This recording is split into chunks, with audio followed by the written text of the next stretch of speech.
একটা মানুষ যৌবনে যদি ইবাদত না করে তাহলে বুড়া বয়সে তার ভিতরে ভয় আসতে পারে, মানুষ ইবাদত করে বন্দী করবে। কিন্তু না, এই বুড়া কাট্টা বুড়া, 70 বছরের বুড়া, 80 বছরের বুড়া, 100 বছরের বুড়া, এখনো সে দুনিয়া নিয়ে ব্যস্ত।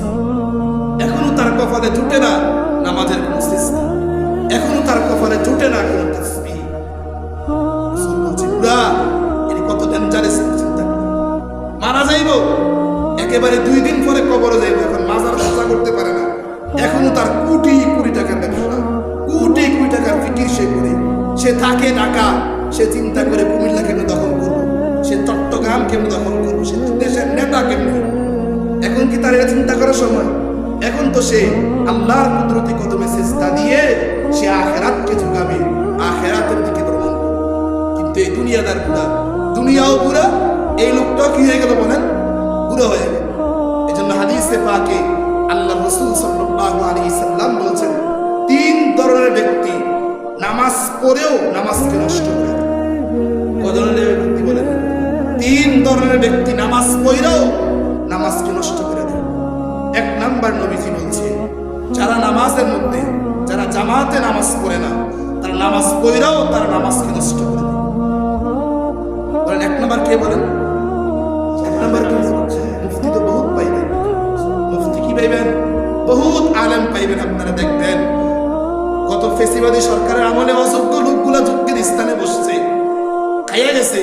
যোগ্য লোকদের খাবার ছিল না, অযোগ্য লোকদের গাড়ি বাড়ি সব ছিল। কিন্তু বর্তমান সেম ঘটনা বর্তমান দেশের বিক্রি করতেছে।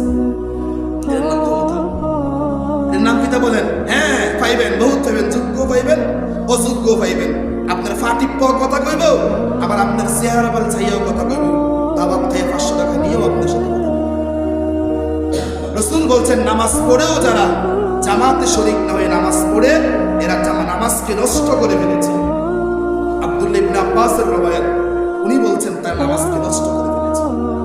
বহুত মানুষ দেখবেন আপনি যারা এই আযান দিয়েছে, এরপরও তার কাছে জামাতের কোনো আওয়াজ, তার দিলের ভিতরে একটু ভয় নাই যে আমি নামাজটা, ফজরের নামাজটা জামাতে পড়তে হবে, আমি এশার নামাজটা জামাতে পড়তে হবে, এই মাগরিবের নামাজটা জামাতে পড়তে হবে, আমি আসরের নামাজটা জামাতে পড়তে হবে, আমি যোহরের নামাজটা জামাতে পড়তে হবে, একটু ভয় নাই।